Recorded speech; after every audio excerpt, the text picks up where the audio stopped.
me is being live streamed. Got it.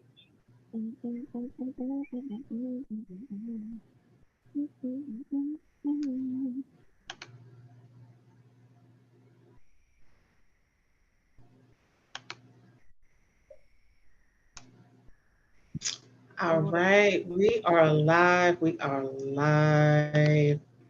All right, got it. Okay, so let me go ahead and get you showcased as well. One moment.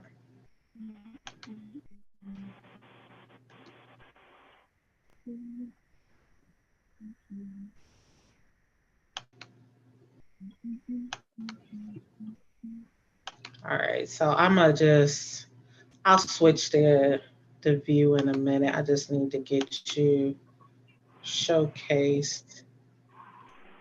All right.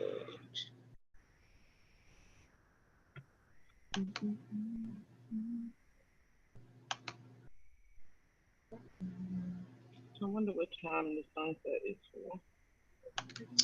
You know what? I don't think I have to do it on this case. So you're already here. I have you on the camera.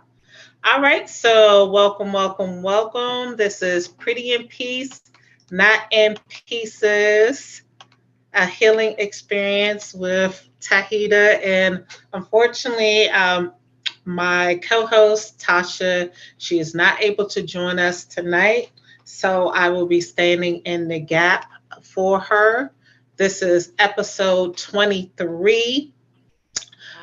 We have a lovely guest, one of our angel moms, that long awaited guest that I've wanted to bring on the show here. And I reached out to her to see if she was available. And luckily enough, she is available to speak with us this evening. So, Ebony will be providing her story on the loss of her daughter, but we're also going to be talking about what all parents who have lost a child unfortunately has to do, and that is creating a new normal after the loss of a child. So, with further ado, episode 23, Pretty in Peace, Not in Pieces. And my co host, she will be back next week. Tasha, I love you. If you're watching the show, hope you feel better and have you back Feel on board better, with us. Tasha?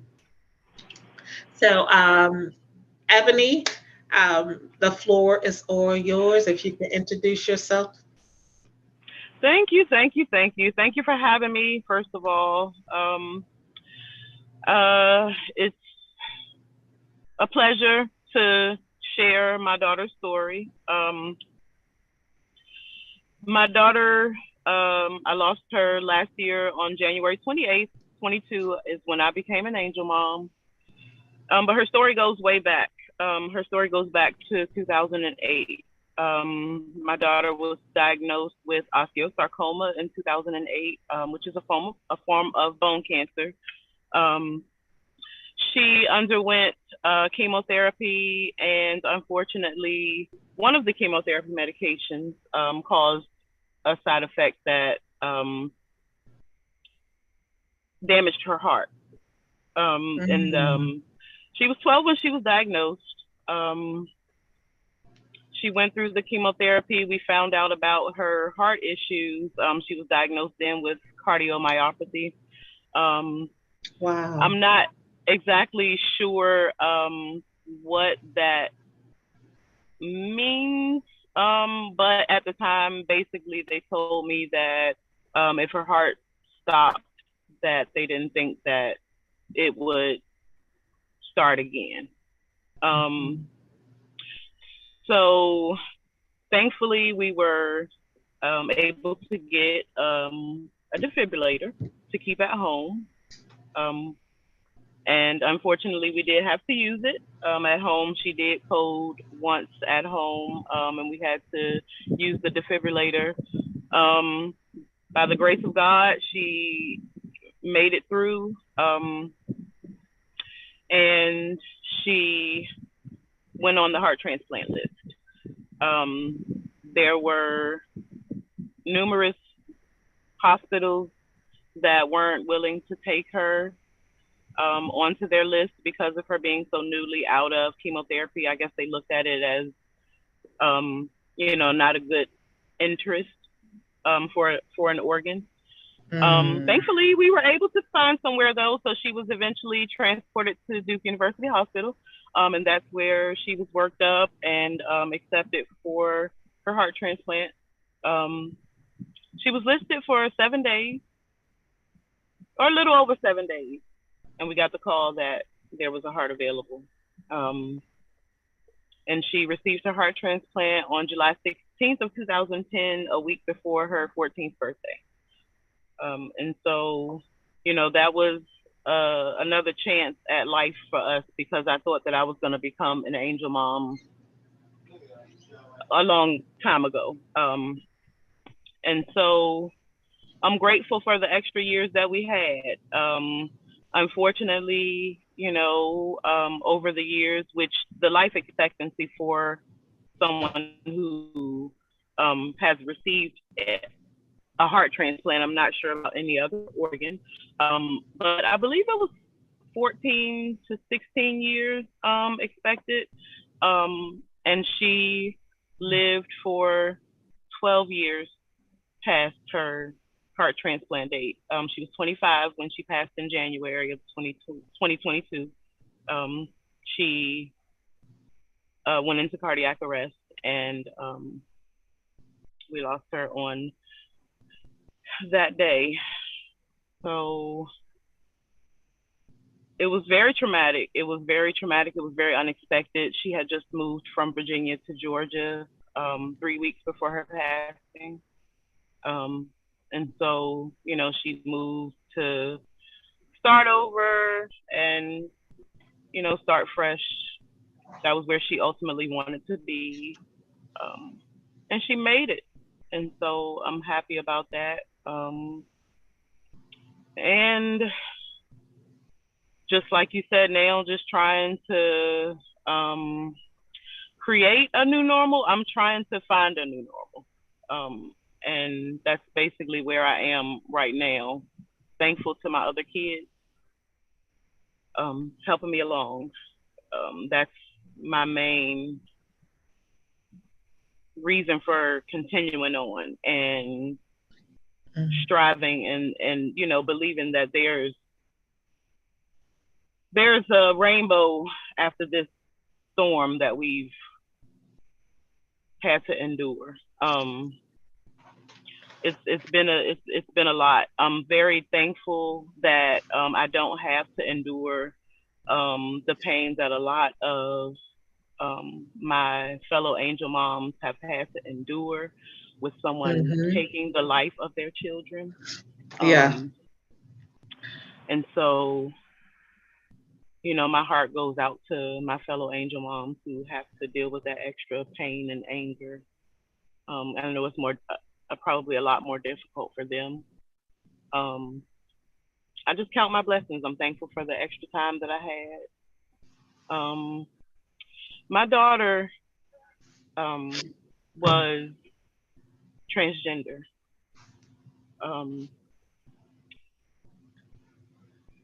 When she received her heart transplant, when she was going through the cancer treatment and all of that, she hadn't made that decision at that time. And, now looking back, I'm just thinking that,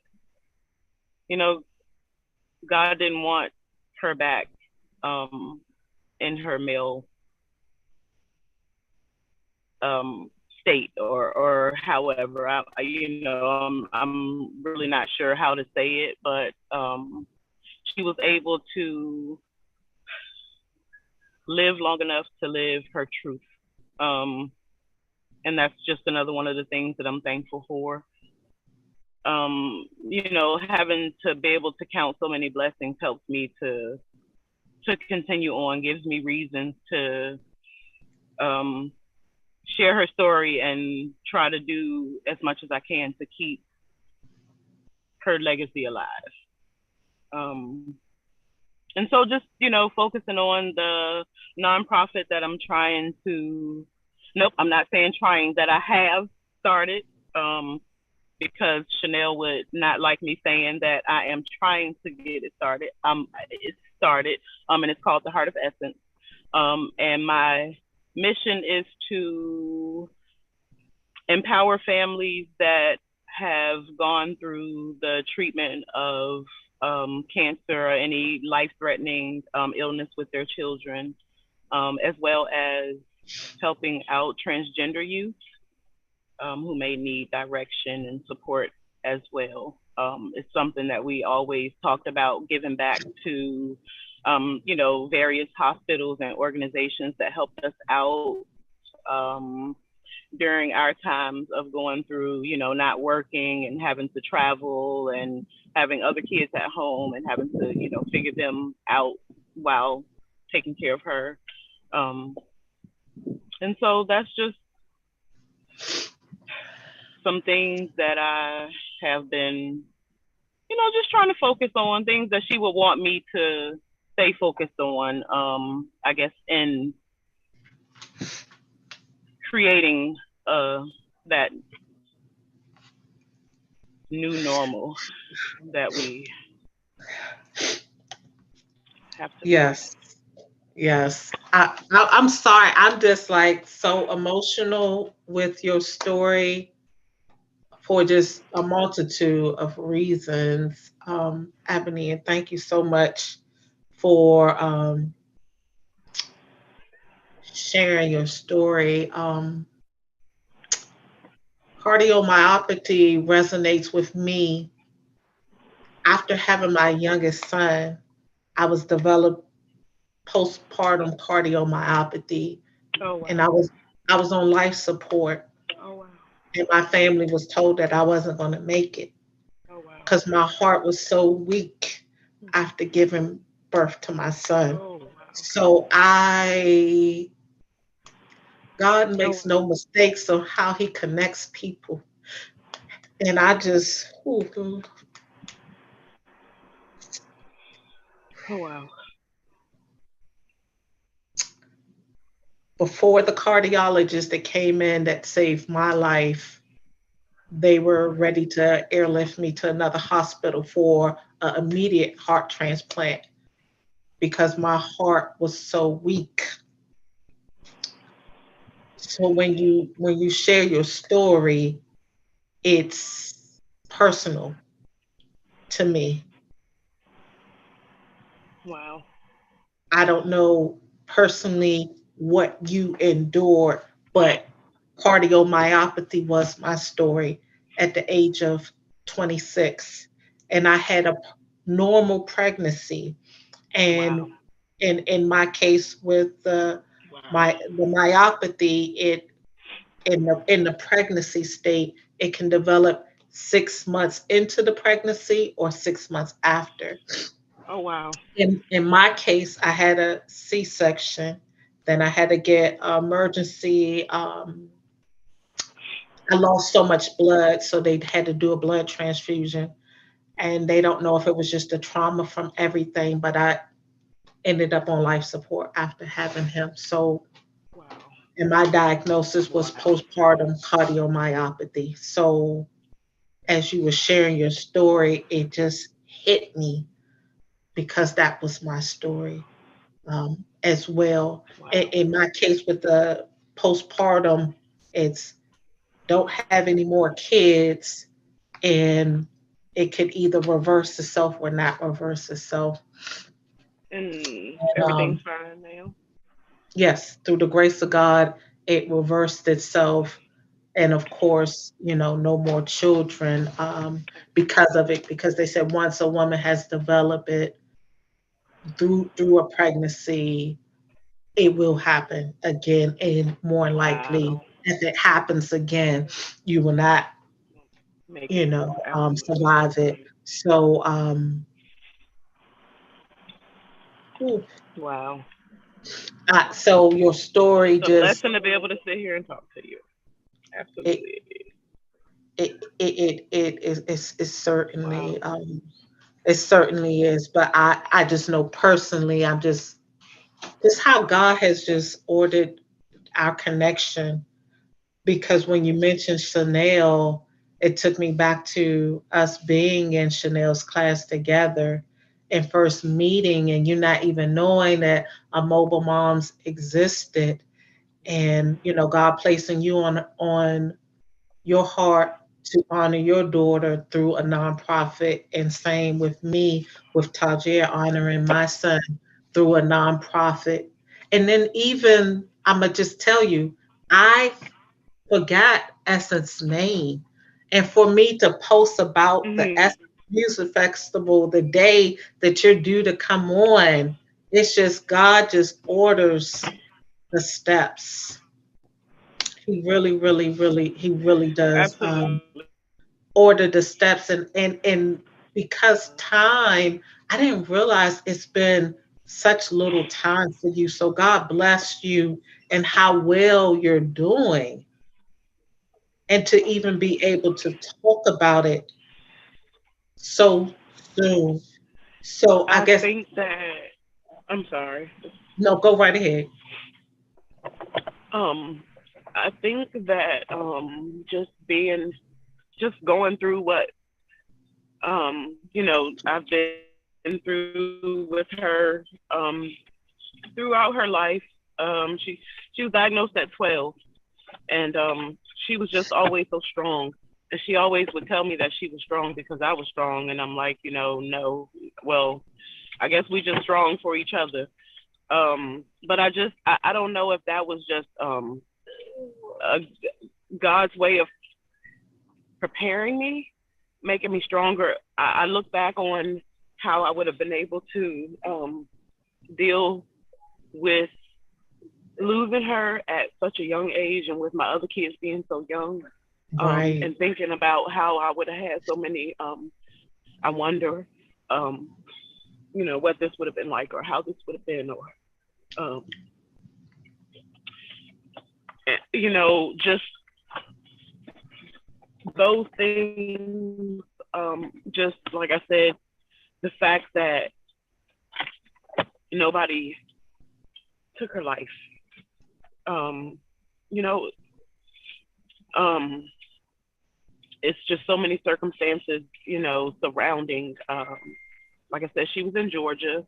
Um, she was rooming with a good friend, um, but had ended up going out with someone else that she had met while there, um, the night before, and had just come home back to her friend's house that morning, just a few, just maybe not even a few, just a couple hours before, if that long. And so, just thinking of the fact that she made it back home, and wasn't with someone who didn't know how to contact me, who Right. didn't know who to contact, who might have gotten scared and may have, left her somewhere, or just anything like that. That's another thing I'm thankful for, just being able to just count blessings. It just,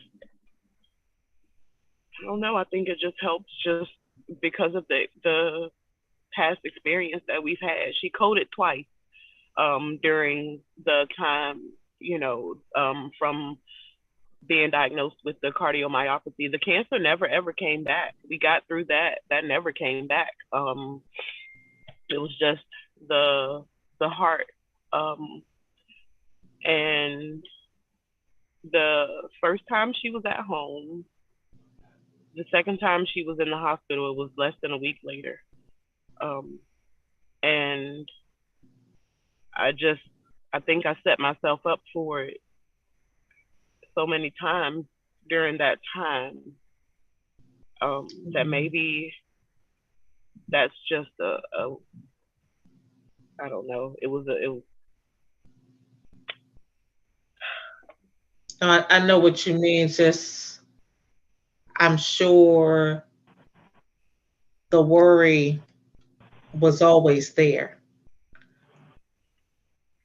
Like, always. And then, yeah, with her being transgender, people are so mean. yes.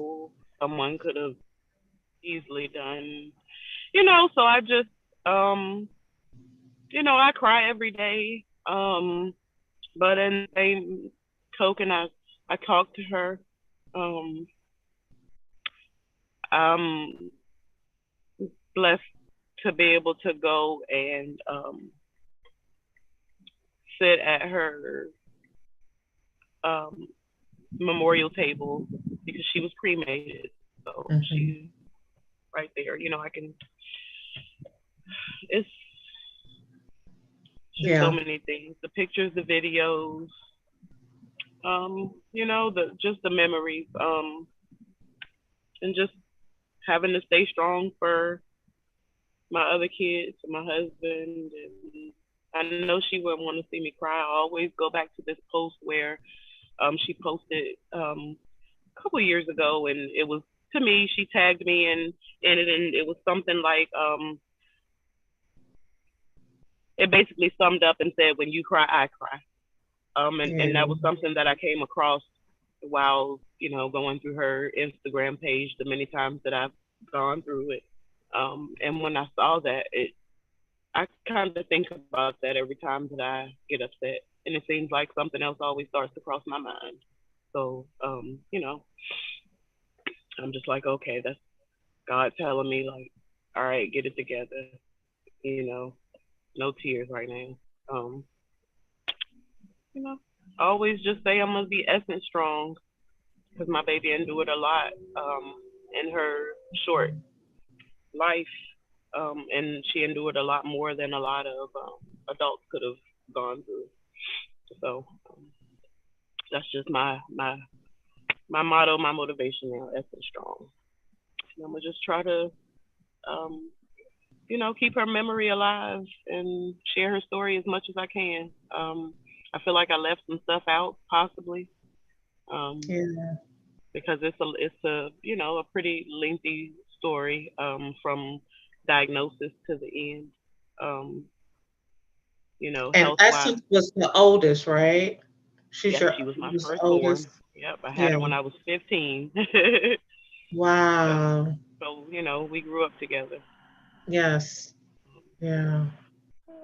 So yeah. So in terms of your organization, can you kind of give us a little more information on your organization and how things are going? So needless to say, just trying to get myself focused and stay focused. So when we met in Chanel's class, that was my first time around. But I um haven't really I've sat through two more sessions. I haven't given up, but I haven't really been able to do too much past getting my EIN number. So I still have some paperwork that I got to do. But once that is all done, I am going to be in her class, her last one for the year. I'm going to be back in there again. Yeah. Just Refresher. Yeah. Look, trust me, like I hopped in a few hold on a refresher second. classes. I don't know what happened. Oh gosh.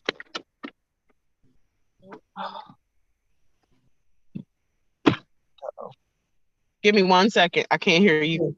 Okay, no problem. Daddy gonna have to come give me a jump. Nope, I'm sorry. I'm sitting out here at the water, and I guess the car ain't running, but I guess because I had the radio on, now I can't. It went out. That's why I had it on Bluetooth. It went out, and now it ain't doing nothing. So I'm about to have to call my husband or somebody to come and give me a jump. Give us a jump. Oh no. So the Yeah. car's not starting? Unless there's some in here, and I can ask this person that's sitting beside us to do it. Yeah. Oh I, no. yeah, I thought that it was gone. I thought it was off. But so I'm sorry. I didn't hear anything that you were saying in that Oh moment. no. Oh no. Listen. So look, Ebony, that I don't want you and the babies in a hot car. But I just want to thank you for sharing your story and then let you know that we can kind of bounce off of the information that has been provided to us from Chanel. So if you want to kind of have a one-on-one session with me, the grants is kind of where I'm kind of stalled at this point. But of course, like the bylaws and 501c3, I've done all that. So, Okay. if you want to kind of do some refreshers, I'll be happy to assist you Okay. as I much as appreciate that. I can. I No appreciate it. worries. And God bless you with all that you're doing. Thank My you so much, fellow and you as well. Yeah, so we'll definitely connect, and I know that you're representing the Eagles for your husband, but like I said, if we can meet up at a game, definitely let me know. I'm, Me and my son, we're diehard Eagles fans. We would love to meet up. I'm ready. I'm all for it. The food and Yeah. the festivities. Yeah. Thank Absolutely. Sounds good. you. Sounds good. Well, Ebony, I'm not going to hold you. I'm going to let you go ahead and take care of business with the car. But thank you for sharing your story of your My beautiful essence pleasure. with us. And I My am pleasure. praying for you. And I'm Thank you I'm so much. thankful that you are part of Mobile Moms. And Thank you. I anytime appreciate you it. need to talk, I am here for you. And like I said, Essence story definitely hits home to me because I know all about cardiomyopathy. So God bless you and may Thank you, He sis. I continue to appreciate that. carry you. Absolutely. Absolutely. Prayers Yes. are sent right back. Yeah. You keep Thank doing your you. thing. Yeah. Thank you. God bless. It's part of my therapy, helping as many mothers as I can because I don't have all the answers. I'm still every day with my son. Absolutely. We're going into the fourth year, but we're talking about 21 years with my firstborn child. Absolutely. So I feel like No this time journey limit. to healing, yeah, it's no time limit. It definitely is a process and a lifelong journey. And I thank God for angel moms such as yourself that we can walk through this journey together and help one another heal. Absolutely. Yeah, not alone. Absolutely. Absolutely. All right, so we'll go ahead and wrap up our session for tonight. This is Pretty in Peace, Not in Pieces, a healing experience. Ebony, again, thank you so much, and let's connect. I will love to help you go forward with your nonprofit. Thank you, sis. I really appreciate it. Thank you for having me, Tasha. I hope you feel better. And I'm here if you need me too. I mean, just because you're doing this don't mean you don't need somebody sometimes. So Absolutely, I appreciate that. I absolutely no appreciate problem at all. that. And don't be Thank like you. me where you think that you might make somebody else's day bad because you're having a bad day and you need to talk because that's normally my mindset because I don't want to, Yeah, be a Debbie right, Downer for somebody else. But right. so I'm taking what I probably should use as my own advice and I'm gonna give it to you. So anytime. I appreciate it. Anytime. And you know what? We as angel moms, we know. So, I don't think it's no such thing as a Debbie Downer when we're going through something that is built to kill anybody. Like the fact that we're able to keep on walking through it, it's a supernatural strength from God that allows us to keep going. So I don't even think the Debbie Downer kind of exists in our world only because we're going to have harder days than most because of what we went through. And that's just the reality of it. I thank you for letting me know that the door is open because I don't have all the answers and I have my days just like anyone else. So thank you. Absolutely. You are very welcome. I appreciate it. So, all right, we'll go ahead and wrap up. Pretty in peace, not in pieces. Thank you again, Ebony. Good night, everyone. Good See you night. Have a good next week. evening. Thank you.